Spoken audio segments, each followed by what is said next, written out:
दीन मोहम्मद एक छोटे से गांव का सीधा सादा किसान था। सुबह फजर के वक्त मस्जिद जाता, दिन भर खेतों में मेहनत करता और शाम को अपनी छोटी सी बेटी हुना के साथ वक्त गुजारता। बीवी जीनत के इंतकाल के बाद दीन मोहम्मद के दिल पर गविया बजली सी गर गई थी, लेकिन वो बेटी के लिए जी रहा था, क्योंकि उसे मालूम था कि यतीम बेटी का साया बाप होता है और बाप के दिल में सबसे नाजुक जगह बेटी के लिए होती है। वक्त गुजरा, गांव के लोगों ने कहा, दीन मोहम्मद, अब तुम्हें दूसरी शादी कर लेनी चाहिए ताकि घर संभल जाए और हिना को भी एक माँ का साया मिले। आखिरकार उसने शकीला से शादी कर ली। शुरू में सब ठीक रहा, मगर आहिस्ता आहिस्ता शकीला का रवैया हिना के साथ बदलने लगा।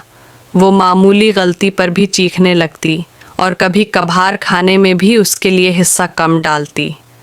एक दिन हुना ने रोटी बनाते हुए गलती से आटा गिरा दिया।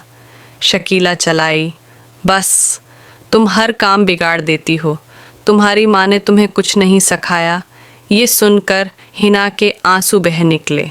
दीन मोहम्मद ने ये सब सुना मगर खामोश रहा। उस रात वो सहन में बैठा, अल्लाह से कह रहा था, या अल्लाह, मेरी बच्ची को अपनी पनाह में रख। मैं कमज़ोर बाप हूँ मगर तेरा करम मजबूत है। कहानी का अंजाम जानने से पहले आप सब नाजरीन से एक दरख्वास्त है, अगर आपको ये इस्लामी कहानी पसंद आ रही है तो वीडियो को एक अच्छा सा कमेंट करें, लाइक करें, शेयर करें और हमारे चैनल को सब्सक्राइब करना न भूलें, ताकि ऐसी मज़ीद दिल छू लेने वाली कहानियाँ आप तक पहुँचती रहें। एक दिन शकीला ने कहा, या तो अपनी बेटी को उसके नाना के घर भेज दो या मैं यहाँ नहीं रहूँगी। ये सुनकर दीन मोहम्मद का दिल रो पड़ा। उसने हुना को बुलाया और आहिस्ता से कहा, बेटी, कुछ दिन नाना के घर चली जाओ। हुना खामोशी से रुखसत हो गई। चंद दिन बाद ज़बरदस्त आंधी और बारिश आई। खेतों में एक दरख्त गिरा और दीन मोहम्मद उसके नीचे दब गया।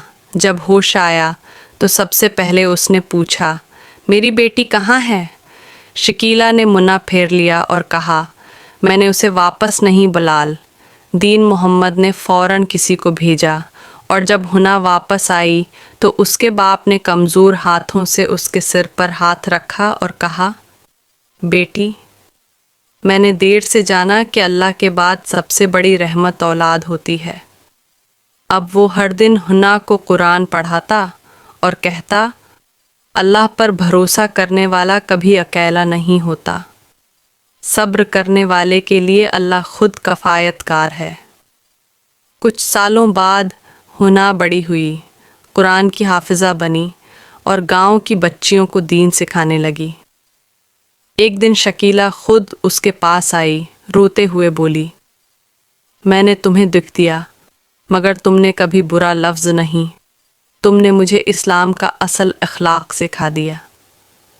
हुना ने मुस्कुराकर जवाब दिया, अल्लाह सबको मुआफ़ करने वाला है और मैं भी तुम्हें मुआफ़ करती हूँ। इस्लाम सब्र, मुआफ़ी और यतीमों से मोहब्बत सिखाता है। नबी ने फरमाया, मैं और यतीम की कफ़ालत करने वाला जन्नत में यूं होंगे जैसे दो अंगलियां करीब हों